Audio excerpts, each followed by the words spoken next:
it's Sydney Craig-Hart, your Smart Simple Marketing Mentor, and I wanted to share with you a couple of quick tips on how to avoid a common pitfall that unfortunately I see a lot of entrepreneurs falling into, and that is allowing a web designer or some other vendor to take your website hostage. And nowadays you can't have a successful business in this day and age without a website. That's my opinion, that's what I think, and I just really see that that's the way it is. People are going to go online looking for you and are going to be looking for evidence of your credibility and your experience and your expertise, and having a strong website will allow you to do that. But one of the challenges and pitfalls that a lot of folks often fall into is that they inadvertently let a web designer take their website hostage. And I hope that this hasn't happened to you, but it looks something like this. Oh, I'll buy your domain for you and I'll do your hosting for you, and they maintain control of all of your passwords and your dashboard, and you haven't the slightest idea where your domain is registered, who's hosting your website, how to access the back end of anything, how to change the content or the images.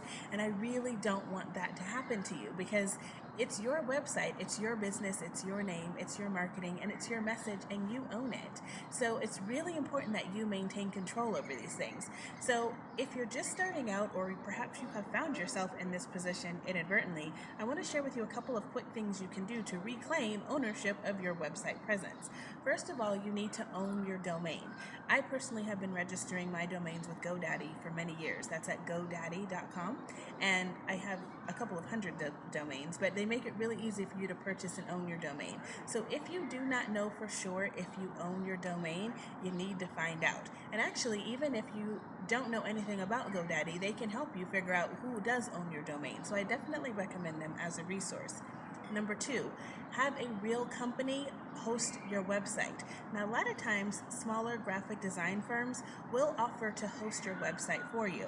There's a lot of things wrong with this, and it's not that they are ill-intended or that they're out to get you or want to, take your website hostage. But if that person gets sick or goes on vacation, or let's say, unfortunately you have a difference of opinion or a dispute with them, they have entire control over your site. They don't have 24/7 customer service, and it may be very difficult to get in touch with them if something goes wrong. So I really encourage you to use a company, a big, large, fat hosting company to host your site.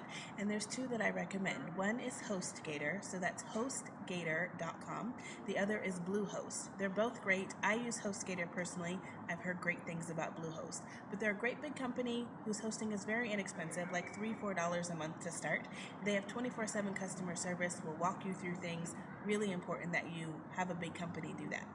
Number three, you as the business owner maintain complete control over your website by making sure that you have the top dog password. So your web designer, your assistant, whomever, no one else should be able to completely change or shut down your presence other than you.